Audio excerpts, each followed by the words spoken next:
Subscribe करें हमारे YouTube channel साधना gold को और पाएं वीडियोस सबसे पहले। बेल आइकन दबाना ना भूलें। भगवान की प्राप्ति में कुछ चीजें बाधा हैं। कौन कौन सी? कीरत कंचन कामनी। भगवान की प्राप्ति में 3 चीजें बाधा हैं।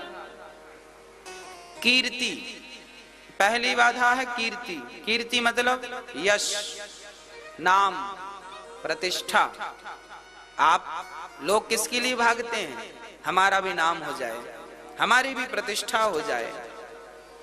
लोग साधु बन जाते हैं पर वो अपनी प्रतिष्ठा को भुला नहीं पाते। महाराज हम बहुत बड़े जज थे, सब छोड़ छाड़ के भजन करने आए। लो भजन करने आ तो गए, लेकिन मैं जज था, ये अहंकार अभी गया नहीं। महाराज जी हम करोड़पति थे और सब छोड़ करके वृंदावन में पड़े हैं। भैया तुम पड़े हो ये तो अच्छी बात है, पर आप करोड़पति थे, ये अहंकार अभी तक आपके भीतर है। जब तक इस अहंकार का नाश नहीं होगा तब तक भगवत प्राप्ति में यही अहंकार बाधा है। मैं कुछ था या मैं कुछ हूं, यही बाधा है, यही भगवत प्राप्ति में। तो कीर्ति बाधा है भगवान की प्राप्ति में। प्रतिष्ठा को सूक्री विष्ठा मानना चाहिए। भगवान के भक्त को प्रतिष्ठा किसके तुल्य है? विष्ठा। विष्ठा सूक्री का मल, उसे विष्ठा, सूक्री विष्ठा कहते हैं। अर्थात मल और मूत्र की तरह प्रतिष्ठा विष्ठा की तरह हो। जो व्यक्ति अपने जीवन में प्रतिष्ठा को त्याग कर भगवान की ओर आगे बढ़ता हो, वह भगवान तक निश्चित पहुंचता है। तो भगवान की प्राप्ति में पहली बाधा है प्रतिष्ठा। आप भगवान की तरफ बढ़ेंगे तो आप प्रतिष्ठित हो जाएंगे, और प्रतिष्ठित हो गए और प्रतिष्ठा में उलझ गए तो भगवान फिर रह जाएंगे। हा? अच्छा, भगवान के भक्त को प्रतिष्ठा मिलती है कि नहीं? मिलती है। भक्त का बड़ा सम्मान करते हैं लोग। पहली बाधा कीर्ति, दूसरी बाधा कंचन। कंचन बोले तो धन, सोना। जब भगवान की ओर आप बढ़ते हैं तो आपको रास्ते में धन बहुत मिलता है। मानो वो धन अपनी ओर आकर्षित करता है, आजा आजा आजा। और यदि आप धन में उलझ गए तो क्या होगा? तो फिर धन तो मिलेगा, भगवान फिर नहीं मिलेंगे। आप उलझ गए ना, उलझ गए। तो धन बाधा है भगवत प्राप्ति में।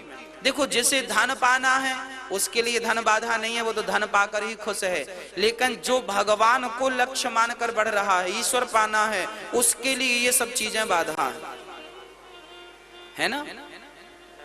तो धन बाधा है। और तीसरी बाधा है कामनी। कामनी बोले तो स्त्री। जब आप भगवान की भक्ति की ओर चलेंगे तो अप्सराएं मिलती हैं। अप्सराएं जब मिलेंगी तो अप्सराओं में मत उलझ जाइएगा। यदि अप्सरा अच्छी लगी तो अप्सरा तो मिल जाएगी, पर आप रास्ता भटक चुके होंगे। ये बहुत कठिन है। अपने मन को काबू में रख लेना, इन चीजों से अपने आप को बचा लेना बहुत टेढ़ी खीर है, बहुत कठिन है। पर इन तीनों चीजों से जो छूटकर आगे बढ़ता रहा भगवत प्राप्ति की ओर, निश्चित उसे भगवान की प्राप्ति होगी। इन तीनों को पार कर गए, भागवत भगवान मिल गए। हनुमान जी को सीता जी सहज में नहीं मिली। हनुमान जी को सीता जी, सीता कौन है? सीता भक्ति स्वरूपा है। राम कौन है? राम ज्ञान स्वरूप है। लक्ष्मण कौन है? लक्ष्मण वैराग्य स्वरूप है। भक्ति सीता है, राम ज्ञान है, और लक्ष्मण जी कौन है? मैया, मैया जी। ओ मेरी माँ, बात समझ में आ रही है कि नहीं? बोलो हाँ।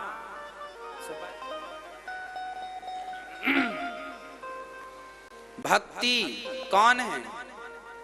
बोलो माता सीता भक्ति स्वरूपा है। राम कौन है? ज्ञान स्वरूप, ज्ञान का रूप है। और लक्ष्मण जी कौन है? वैराग्य। तो हनुमान जी लंका जा रहे हैं किसके पास? बोलो, भक्ति के पास।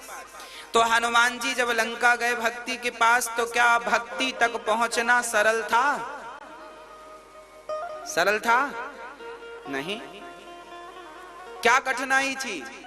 सागर था। क्या था? सागर था। चलो सागर ज्यों-त्यों पार किया तो राक्षसी आ गई, बड़ा सा मुंह फाड़ के बैठी है, तुम्हें खा जाऊंगी। हनुमान जी ने फिर छोटा सा रूप बनाया और जैसे तैसे वहां से आगे बढ़े। आगे चले तो लंकिनी थी, नाम लंकिनी एक निश्चरी। और आगे चले तो हनुमान जी लंका पहुंच तो गए, रात भर खोजा, पर माता सीता अर्थात हनुमान जी को भक्ति की प्राप्ति नहीं हुई। भक्ति की प्राप्ति कब हुई? जब हनुमान जी को एक भक्त मिला। कौन? विभीषण जी।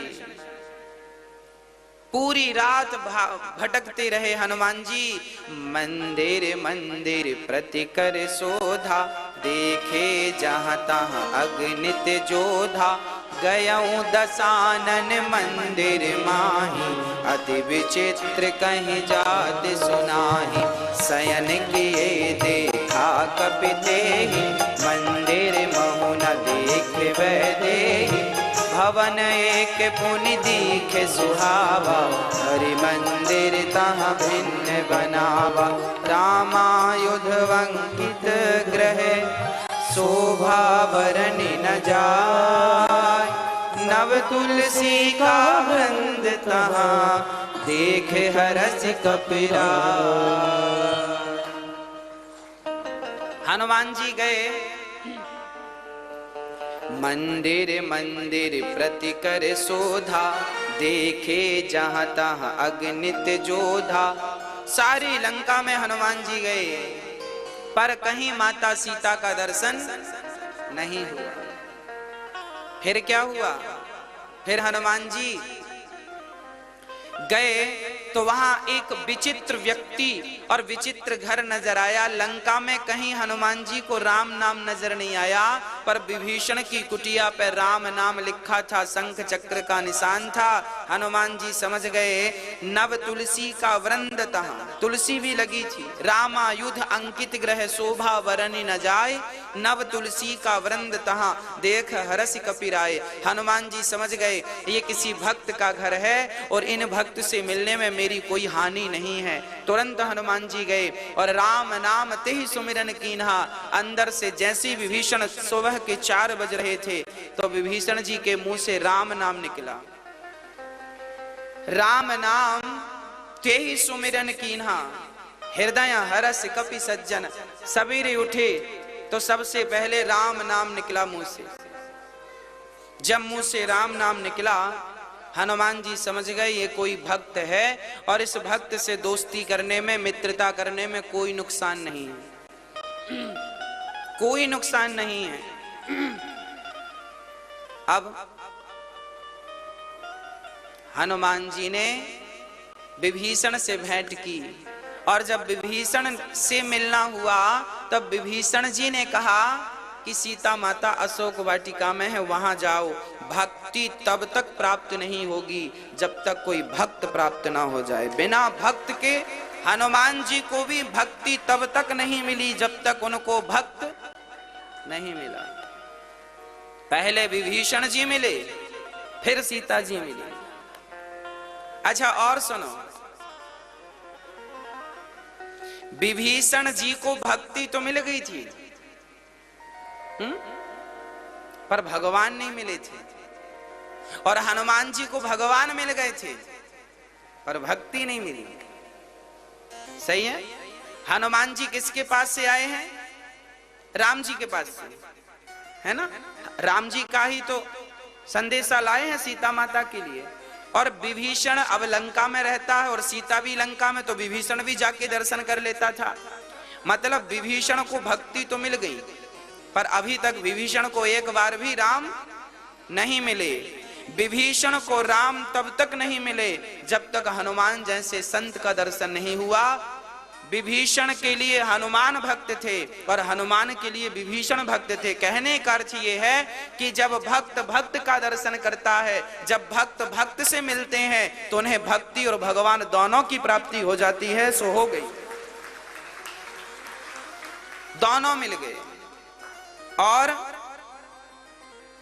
तात्पर्य यह हुआ कि जीवन में जो भगवान को प्राप्त करना चाहता है